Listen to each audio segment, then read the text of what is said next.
Welcome to the deep dive.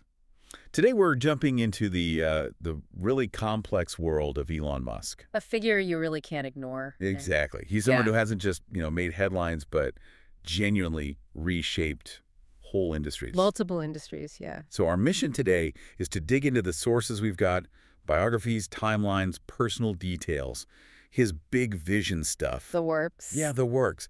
We want to pull out the key insights, the important bits, so you can get a really solid understanding of, well, this fascinating individual. Sounds good. Okay, so let's ground ourselves with some basic facts first, straight from the sources. Full name, Elon Reeve Musk.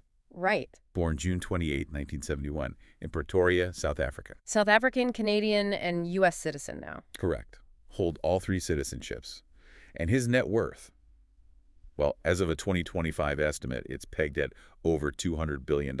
Though that number jumps around like crazy, doesn't it? Oh, constantly. Depends on the market. Tesla stock. Yeah. You name it. But that massive wealth and the global citizenship thing, it really speaks to his reach, his influence. Yeah. When we talk Elon Musk, we're talking Tesla, SpaceX, formerly Twitter, Right. PayPal, Neuralink. Mm-hmm. The list just goes on. It's quite an empire. An empire unlike almost any other. So let's trace how he built it. Where do we start? The beginning. Yeah, let's go back. Yeah. How did his early life kind of set the stage for all this ambition later on? Okay, so the biographies mention his parents. Mae Musk, she was a Canadian dietitian and model. I think I've seen her work, yeah. And his father, Errol Musk, a South African engineer.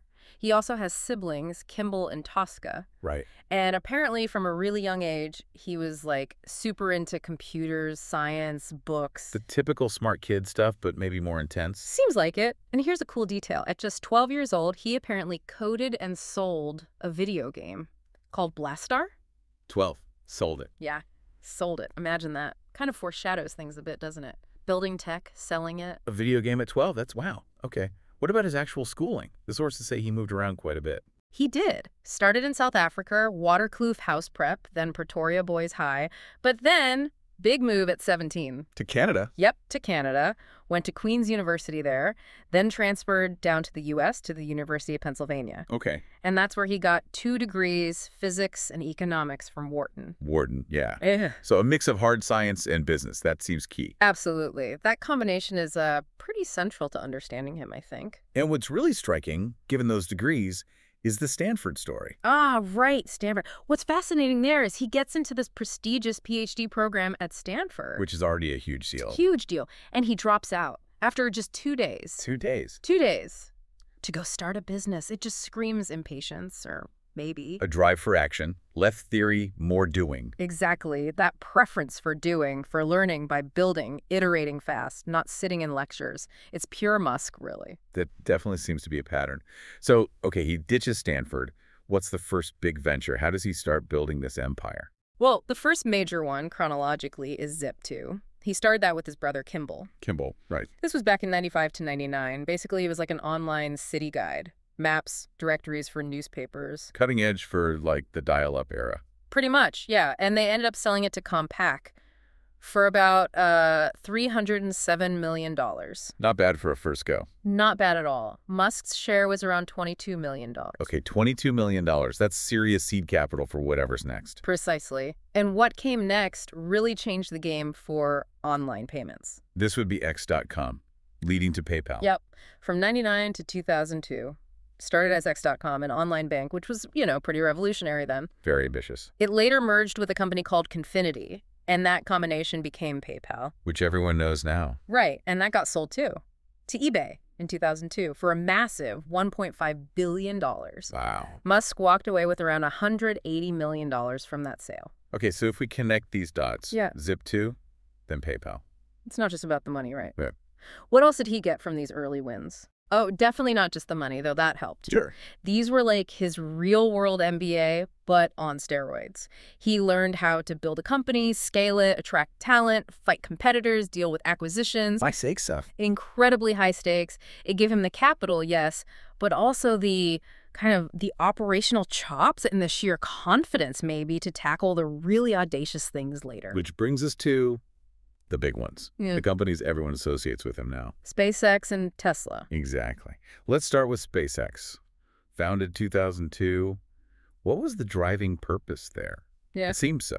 Out there. Literally. It was incredibly ambitious right from the start. The stated goal slash the cost of space travel, make it cheaper, more accessible, and ultimately enable human colonization of Mars. That was the big, hairy, audacious goal. And they've actually made serious progress. What was that early milestone, the ISS? Yes, a huge one was in 2012. SpaceX became the very first private company to send a cargo spacecraft, the Dragon capsule, to the International Space Station. That must have shaken up the established players. Completely.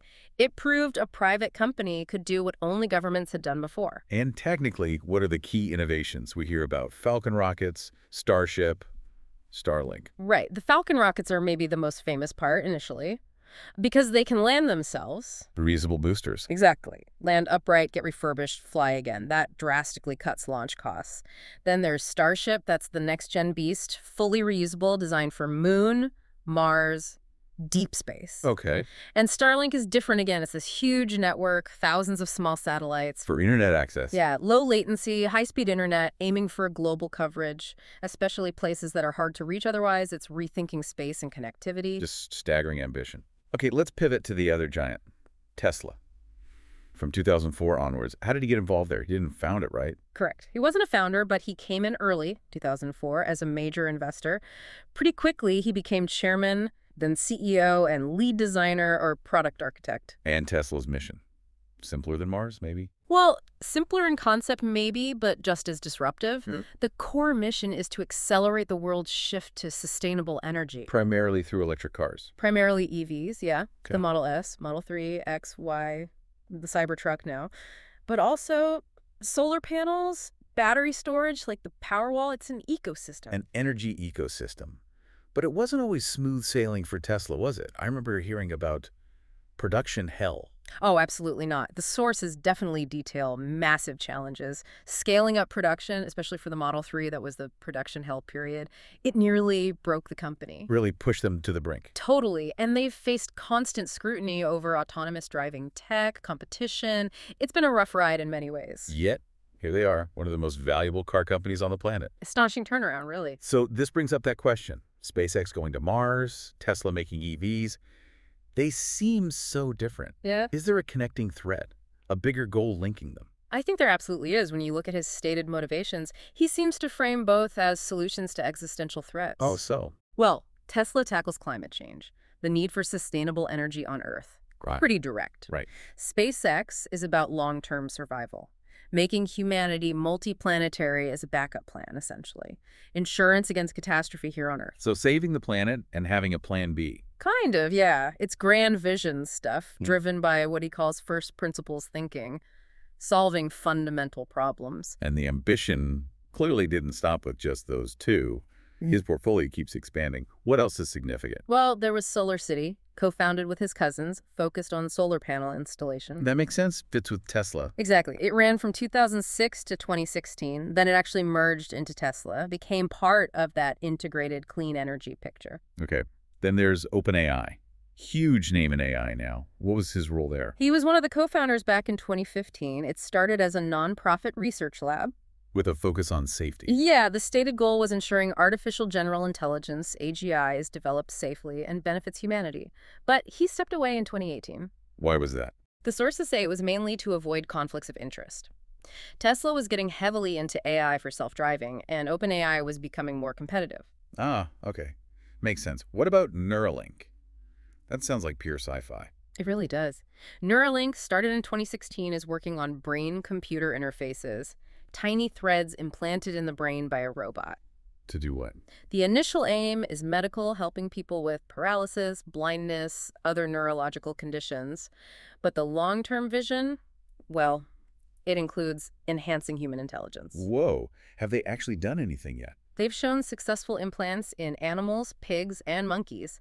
And the sources mentioned they've started human trials recently. That's a massive step. Incredible. Okay, and The Boring Company. The name is memorable. Ah, yes. The Boring Company, also 2016. It's about digging tunnels, cheaply and quickly. To beat traffic. Basically, yeah.